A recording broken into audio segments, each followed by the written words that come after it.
That Saturday unfolded with a particular kind of slowness, the kind where the afternoon sun hangs heavy in the sky and time seems to stretch and yawn. I was lounging in my apartment, aimlessly scrolling through my phone, when a glint of gold on my kitchen counter caught my eye. It was a delicate band, intricate and clearly expensive. I'd found it the day before while helping out with some landscaping in their yard. Isabel's wedding ring. I'd meant to give it back then, but in the chaos of packing up tools and Connor's endless chatter, it had slipped my mind. A wave of urgency washed over me. Something that valuable shouldn't be sitting on my counter. I sent a quick text to Connor, my best friend since childhood, letting him know I was swinging by to drop something off for his mum. His house wasn't a long drive, just a familiar route across the suburbs of Bucks County. It was a simple errand. I'd always known his mother, Isabel, to be a quiet presence in their home, usually occupied with her own things or resting. My impression of her had never gone much deeper than acknowledging she was remarkably beautiful for a woman in her early 40s, with a grace that seemed out of place in their bustling, lived-in house. She was, in my mind, simply Connor's mother. Nothing more, nothing less. That was the box I kept her in. So, when I rapped my knuckles on their front door, I fully expected to see Connor's lanky frame fill the doorway. Instead, it was her. The door swung open, and Isabel stood there, wrapped in nothing but a plush white towel, her blonde hair damp and clinging to her neck from a recent shower.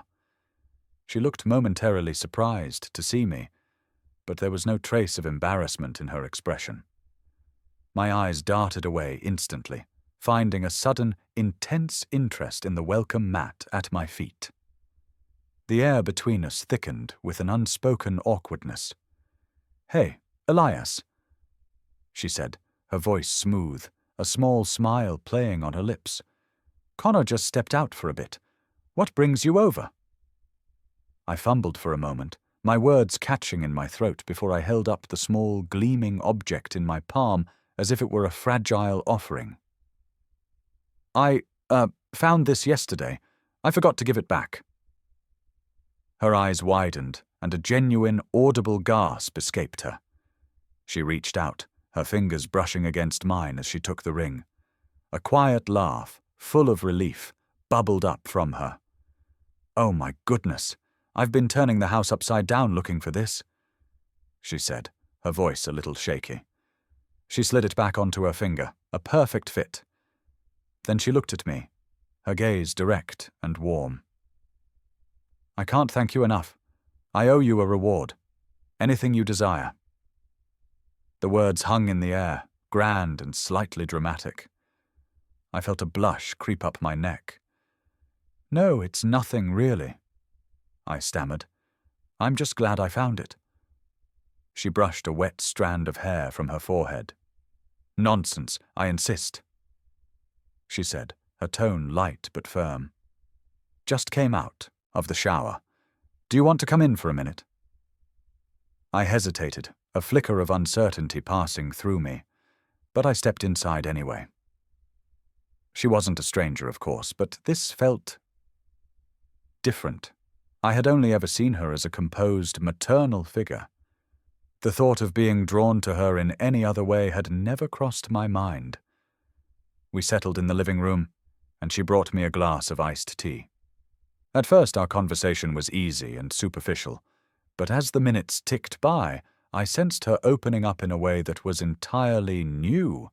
She spoke about her life, about the subtle shifts happening around her, and about a profound sense of loneliness that sometimes crept in, even when she was surrounded by people. For a while, it didn't feel like I was talking to my best friend's mother at all.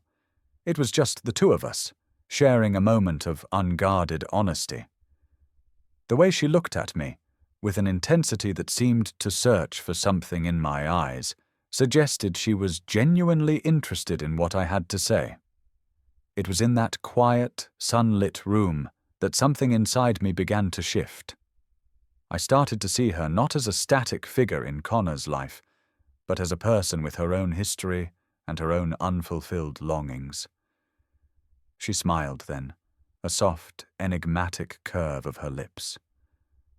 "Elias, you've grown up so much," she murmured. "It's hard to believe. I remember when you and Connor were just little boys tearing through this house." I didn't know how to respond, so I just offered a small nod. A new kind of energy was building between us, an unspoken current that was both thrilling and unsettling. I could feel it, a low hum of tension, but I couldn't decipher its meaning. All I knew was that I wasn't ready to leave. She rose and moved toward the kitchen, and I found myself following her. As she passed, I caught the clean, fresh scent of her soap and shampoo. For a fleeting moment, the label of Connor's mum dissolved completely. She was just a woman, an individual with her own story, her own needs. "Thank you for stopping by with the ring," she said again, turning to face me. "And for this, I really needed to talk to someone today." I managed a small smile, a pleasant warmth spreading through my chest. "Anytime," I replied, and I meant it. As I walked away from the house that day, I couldn't shake the feeling that a fundamental change had occurred. Something unsaid had taken root between us, and I had no idea where it might lead. The next time I saw Isabel, it was completely by chance. I was at the local market picking up a few things for dinner when I spotted her in the pasta aisle. She was holding a jar of marinara sauce, studying the label with a small, focused frown. For some reason, that simple image struck me profoundly. How had I never noticed the effortless way she carried herself, the quiet elegance in her every movement? It wasn't just about her physical appearance, it was an air of quiet confidence she possessed, as if she were privy to some secret the rest of the world hadn't yet discovered. I hadn't expected to see her, and a flicker of unease went through me. We hadn't spoken since that strange morning with the towel and the wedding ring, but something about that day had lingered with me, something about her smile and the weight of her gaze. I had tried to dismiss it as a one-off, a strange moment brought on by circumstance. But then she looked up, and her eyes met mine. "Elias," she said, her voice a low, welcoming murmur. It was the kind of voice that could instantly put a person at ease. I smiled back, trying to project a casualness I didn't feel. "Hey, Isabel, didn't expect to run into you here." She gestured to her nearly full cart. "Just grabbing a few things for dinner," she replied. "Need anything?" It was a simple question, but it blossomed into a full-blown conversation. We stood there amidst the shoppers, talking about food, the unseasonably warm weather, and other trivialities. But beneath the surface of our light-hearted chat, there was an unmistakable undercurrent, a thrum of something deeper. A subtle but palpable tension was woven through our shared glances and quiet smiles. Then, out of the blue, she asked, "Are you doing anything tonight?" She said it nonchalantly, as if the answer didn't matter, but I could feel her testing the waters. I wasn't sure how to respond. I shrugged, feigning indifference. "Not much, just a quiet night at home." A faint smile touched her lips. "Connor's out with his friends tonight. I was thinking of making a proper dinner. You should come over. It would be nice to have some company." The invitation caught me completely off guard. My first instinct was to politely decline. After all, what did we really have to talk about beyond our shared connection to Connor? But the way she said it, with that hopeful, open look in her eyes, made it impossible to say no. Before I could overthink it, I heard myself agreeing. "Yeah, sure, I'd like that." That was it. I had no idea what I was walking into. Later that evening, as I drove to her house, a knot of nervous anticipation tightened in my stomach. There was a buzz in my chest I couldn't quite name, a feeling that I was about to cross a threshold into uncharted territory.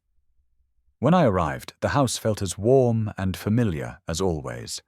The scent of garlic and herbs filled the air, wrapping the space in a comforting embrace that felt almost too inviting. Isabel was in the kitchen, humming softly to herself as she stirred a pot on the stove. I stood in the doorway for a moment, just watching her. And that's when it hit me.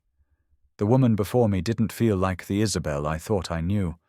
She looked the same, but there was a new openness about her, a vulnerability that was both captivating and unnerving. "Go ahead and have a seat," she said, glancing over her shoulder. "Dinner's almost ready." I took a seat at the kitchen table, trying to appear more relaxed than I felt. She moved around the kitchen with an effortless grace, a sense of belonging that was absolute. Meanwhile, I sat there, trying to make sense of the storm of feelings brewing inside me. It wasn't just her appearance or the comfortable way she carried herself. It was the way she made me feel, as if I were someone more than just her son's friend. We ate, and the conversation flowed with an unexpected ease. There were no awkward pauses or forced small talk. We talked about life, about dreams deferred, and about how things rarely turn out the way you plan. She spoke of her younger years, of a time filled with spontaneity and excitement, a feeling she confessed she deeply missed. She admitted that with Connor being gone so much, her life had settled into a predictable, quiet rhythm. There was a raw edge to her voice when she said it, as if she were finally giving voice to a truth she had been suppressing for years. I just listened. I didn't offer any grand advice or profound insights. I simply nodded and let her speak, creating a space for her to be heard. As I sat there, I started noticing the little things, the way her eyes would light up when she spoke about something she was passionate about, the genuine, uninhibited sound of her laughter. She was no longer just Connor's mother in my eyes. She was a woman with her own thoughts, her own desires, and a life entirely her own. "Thank you for this," I said as we finished eating, and I started to help clear the table. She smiled at me, and for a split second I saw something deeper in her gaze, something that went beyond simple gratitude. "I'm so glad you came," she said. "It's been a long time since I've had a real conversation with anyone." I didn't know what to say, so I just nodded, but I knew we were both thinking the same thing. A line had been crossed between us, a shift that we didn't need to acknowledge out loud. When it was time for me to leave, she gave me a hug at the door. It was simple, warm, and comfortable. But her hand lingered on my back for a fraction of a second too long, and that small gesture stayed with me. "Take care, Elias," she whispered, her voice barely audible. My head was spinning as I walked back to my car. The evening had seemed so ordinary on the surface, yet it had unlocked something inside me. I couldn't put my finger on it.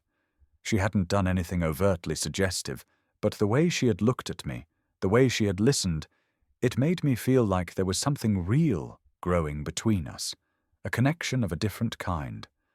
I had been to Connor's house 100 times, but this was different, and I hated how much I found myself thinking about it in the days that followed. I tried to push it away, to pretend that nothing had happened. A few days later, Connor called and asked if I wanted to grab a drink. I figured getting out might help clear my head, but as soon as I walked into the dimly lit bar, I saw Isabel sitting at a high-top table with a couple of her friends. She saw me at the same moment, and a slow smile spread across her face as she waved me over.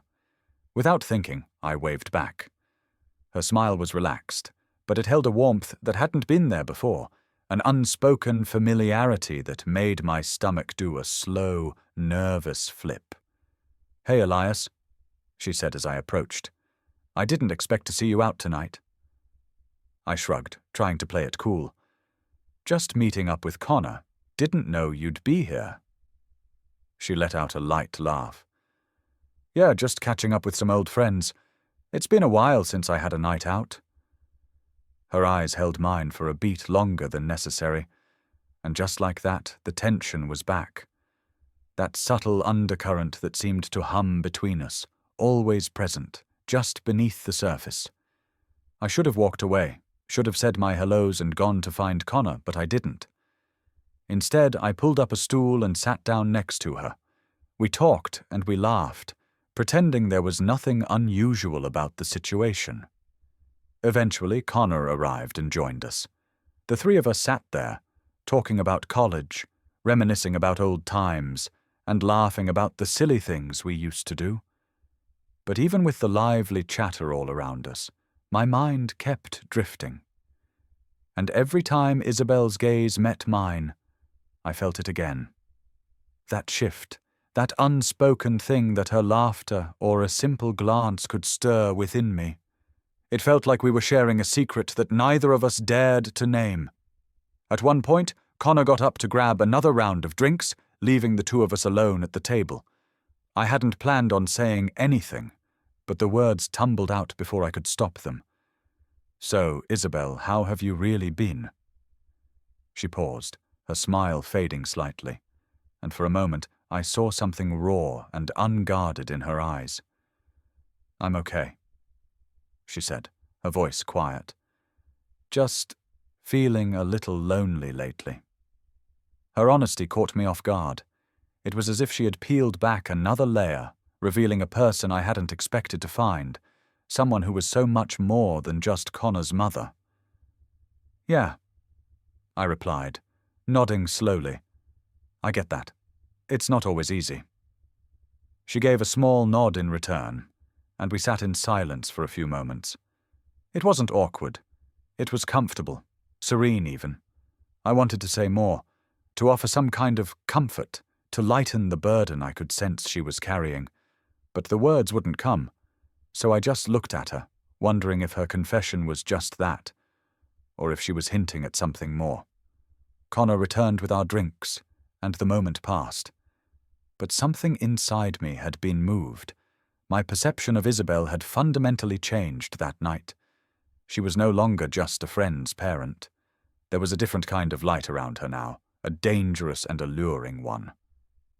Later, when we all decided to head home, I walked with Connor to his car, but my thoughts were stuck on that brief, quiet conversation with her. What did she really mean by lonely? Was it a simple statement of fact, or was it a subtle invitation for something more? As soon as I got home, I collapsed onto my couch, replaying the entire evening in my mind. That dinner, her confession at the bar, it was all adding up to something. I realized then that this wasn't just a series of random encounters. There was something else happening between us, something unspoken and powerful, and whether I wanted to admit it or not, I was being pulled into it. The scariest part? I wasn't sure I wanted to resist anymore. The following few days felt heavy with unspoken thoughts. I couldn't stop thinking about the bar, about the way Isabel had opened up to me. Her quiet admission of loneliness echoed in my mind. Her gaze had lingered on mine as if she were searching for something, an understanding perhaps. There was a weight in the air between us that I couldn't shake, no matter how hard I tried. I kept telling myself it meant nothing, that it was just a fleeting moment of vulnerability. But deep down, I knew better. Connor and I had always been inseparable. He was my brother in every way that mattered. But lately, even when we were hanging out, I found my mind drifting away. Back to her. Back to Isabel. I hated that about myself. I hated the intrusive thoughts that refused to leave me in peace. The memory of her smile, the way she carried herself with that quiet grace. She felt different to me now, transformed. That Saturday, I decided I needed to clear my head. I called Connor and suggested we go to the park and shoot some hoops, just like we used to. Maybe if I could exhaust my body, I could quiet my mind. When I got to the court, Connor was already there, practicing his layups. He looked up and grinned when he saw me. "About time, man. You're late," he teased, tossing me the ball. I forced a smile, muttering something about getting held up. We played hard for the next hour, joking, talking trash, and trying to one-up each other with trick shots. But my mind wasn't in the game. It was somewhere else entirely, somewhere warm, soft, and deeply perplexing. After a while, we took a break, sitting on the edge of the sun-baked court. Out of nowhere, Connor asked, "You think my mom's doing okay?"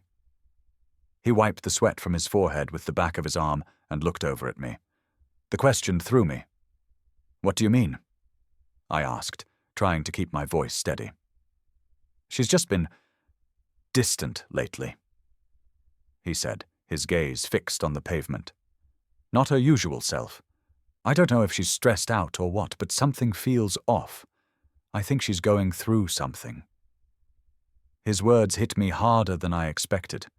I had always seen Isabel as a pillar of strength, a steady, composed presence who was never rattled or uncertain.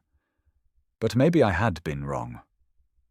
"I don't know," I said, keeping my tone non-committal. "Have you talked to her about it?" He shook his head. "Not really. Every time I try, she just brushes it off. I don't want to push her, but I can tell she's not okay." I didn't know what to say. A part of me wanted to tell him everything, to confess what I had been feeling and the changes I had seen in both his mother and myself. But I couldn't. Not yet. Maybe not ever. "Maybe she just needs some space," I offered, trying to sound casual. "Yeah," he mumbled. "Maybe." But I could hear the doubt in his voice. He wasn't buying it. We finished our game and headed back to his place. A knot of dread tightened in my stomach the entire drive over, a feeling that I was walking toward something I couldn't stop. We walked through the front door, and there she was. Isabel was sitting on the couch, flipping through a magazine. She looked up when we came in, her face arranged in a pleasant smile, as if everything were perfectly normal. "Hey, you two," she said brightly, but I could see the fatigue in her eyes, the slight rigidity in her posture. I realized she was playing a part. "Hey, Mum," Connor said, dropping onto the couch beside her. "You doing all right?" Isabel paused for a beat before nodding. "Yeah, just been one of those long weeks." I could tell she was deflecting, treating his concern as if it were nothing. I didn't press the issue, mostly because I had no idea how to. My heart was pounding in my chest, a frantic drumbeat I was sure they could hear. I made my way to the kitchen, needing a moment to breathe, to escape the heavy atmosphere in the other room. But as I reached for a glass of water, I heard soft footsteps behind me. Isabel was standing in the doorway, her arms crossed over her chest. "Elias," she said, her voice quiet but direct. "Can we talk for a minute?" I turned, caught off guard. Yeah, sure, what's up?" She stepped into the kitchen, gently closing the door behind her. The space between us shrank, and I felt my chest tighten as she moved closer.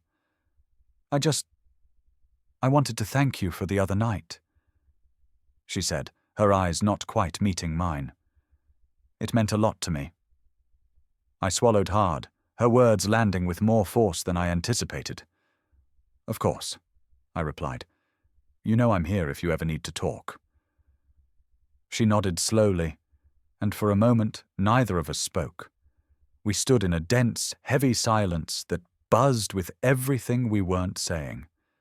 Then, as if to shift the focus, she said, "Connor's a good kid. You know, he's been through his share of stuff, but he has such a good heart." I nodded again, unsure where this was going, but her gaze lingered on me for an extra second, and the same spark I'd felt before was back, humming between us like an overstretched wire. "Yeah," I said softly. "He really does." She smiled, but there was something else in that smile, something I couldn't quite decipher. I wondered if she was thinking the same thing I was, and for a fleeting moment, I considered asking her. I almost asked what was really going on between us, but I didn't. I just stood there, trapped in the silence with her, wondering where we were supposed to go from here. Finally, she broke the spell with a quiet, "Thank you again, Elias." "Anytime," I responded, but a part of me knew I wasn't saying it the same way anymore. A week passed since that conversation in the kitchen. It hadn't been dramatic or loud, but it had stayed with me, replaying in my mind. Every time I saw Isabel after that, the air felt different, charged with a new electricity.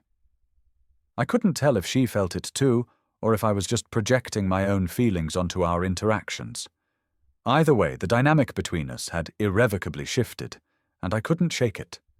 Connor and I hung out as usual. He laughed and joked, doing his best to keep things light, but it didn't help. Every time Isabel entered a room, my eyes would follow her. I noticed the small things, like the way she tilted her head when she was listening intently, the way her eyes would meet mine for just a fraction of a second longer than necessary. It was subtle, almost imperceptible, but I saw it. I felt it. Then came Saturday. Connor had plans with his friends, which left me at their place, waiting for him to get back so we could head out. It wasn't what I'd expected, but I didn't mind. The truth was, I needed the solitude. I needed space to try and sort through the chaos in my head and my gut. I was sitting on the couch, scrolling through my phone, when I heard her voice call out from the hallway. "Elias!"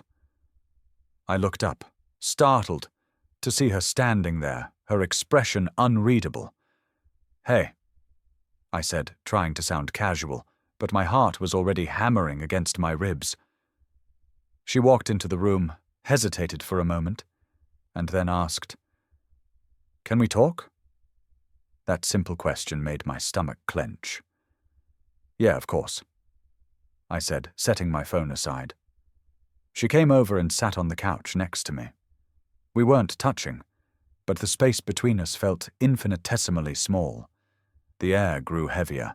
The room seemed to shrink. "I've been thinking a lot about our conversations lately," she began, her voice soft and careful. "And I think I owe you an apology." I looked at her, completely thrown. This was not where I had expected this conversation to go. "I know I've been a little intense," she explained, admitting she'd been dealing with some personal things and didn't mean to unload on me. I blinked, trying to read her face. "I mean, it's fine," I finally managed to say. "You don't have to apologize." A warm smile touched her lips at that, but something in her eyes told me she wasn't finished. There was more she needed to say. "I appreciate that," she replied, "but I think I may have crossed a line with you." My heart skipped a beat. This was the moment I had been both dreading and, if I was being honest with myself, secretly hoping for. I had no idea where it would lead, but I couldn't stop myself from hearing her out. "What do you mean?" I asked, my voice softening, becoming more cautious. Isabel took a deep breath and looked down at her hands, which were nervously fiddling with the hem of her shirt. "I think you know," she said gently. "There's been something between us, Elias, and I can't keep pretending it doesn't exist." I froze. Her words hit me like a physical blow, landing squarely in my chest, harder than I had expected. Of course, I had felt it, but hearing her say it out loud made it real, tangible, and terrifyingly complicated. "I'm not trying to make things awkward," she continued, her voice barely above a whisper.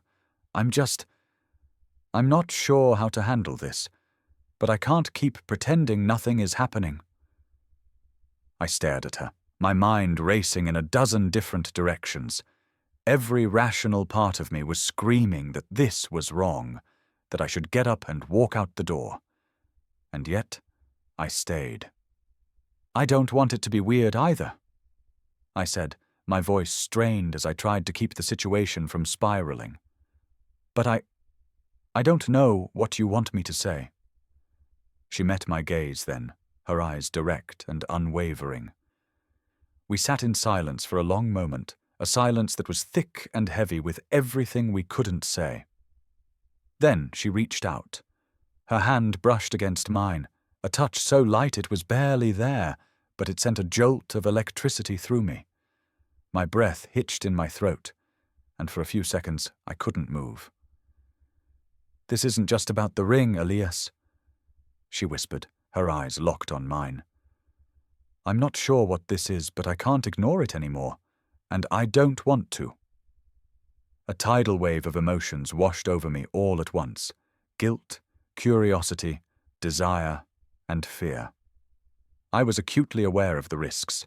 I knew the potential fallout if anyone ever found out, but the connection between us was undeniable, and a part of me, a part I had been trying to suppress, didn't want it to stop. "Are you sure?" I asked, my voice trembling slightly. "I mean, with everything—" She nodded, her fingers curling around mine, her grip firm and certain. "I'm sure." And with that one simple word, the invisible line we had been so carefully dancing around vanished. We said nothing more. There was nothing left to say. But the atmosphere in the room had changed.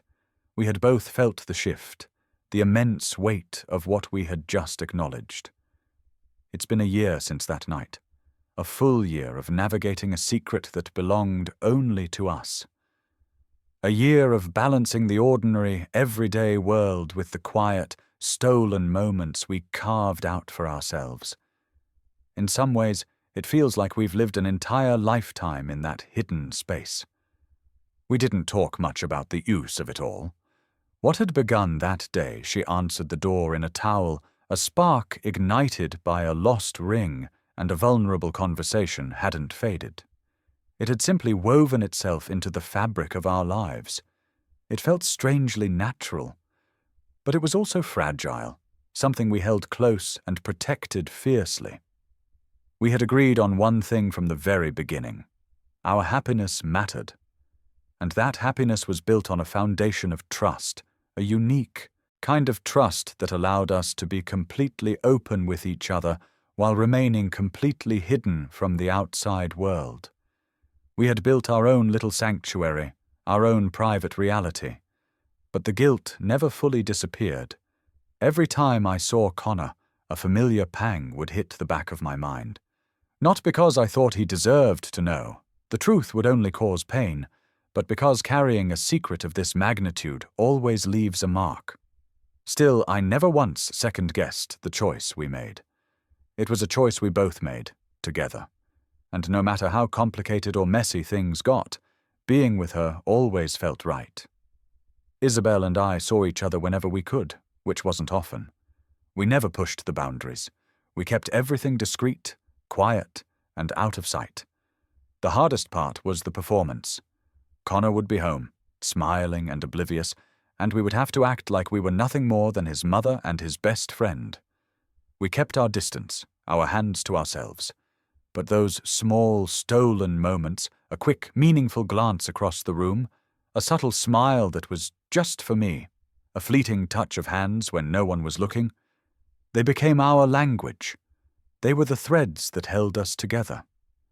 When we were alone in her house, we would sometimes talk about what might happen if the truth ever came out. We never had a concrete plan, just vague possibilities and half-formed ideas. But we didn't dwell on it for long. We chose to live in the present, in the quiet, in-between spaces where we didn't have to justify ourselves to anyone, where we could simply be. It was a calm Saturday evening, almost exactly a year after our relationship had begun. I was at Isabel's house, sitting on the couch, the very same spot where it had all started. The house was quiet. Connor was out with his friends, leaving the place to us once again. Everything felt normal now, comfortable in a way that had once felt so foreign. We had learned how to exist in this state of quiet caution, of deep connection. We didn't need to constantly talk about our feelings anymore. The relationship had settled into something steady and real. It was unconventional, to say the least, but it had become something I couldn't imagine giving up. Isabel sat beside me, looking as beautiful as she always did. But there was a new softness to her now, an ease in her posture, and a serenity in her expression that hadn't been there before. It had taken time, But we had learned how to carry the weight of what we had. We had grown into our secret. I had found a strange peace in it. I had learned how to make it feel like home. "Do you ever think about how we got here?" she asked softly, her warm, low voice breaking the comfortable silence. I smiled and leaned back, sinking deeper into the cushions. "All the time," I admitted. "Honestly, I still can't believe we've made it this long." I looked over at her, the initial shock and disbelief I once felt having been replaced by something that felt a lot like gratitude. "It doesn't feel like a year." She let out a quiet laugh and rested her head on my shoulder. "It doesn't, does it?" she murmured. "But at the same time, it feels like this has always been us, like this was always meant to happen." I nodded slowly, my hand finding hers. "Yeah, it's weird," I said. "But it's the good kind of weird. I never expected my life to look like this, but now that I'm here, I wouldn't change a thing." She tilted her head up, meeting my gaze with that same look that always seemed to make the world stand still. "Me neither," she replied gently.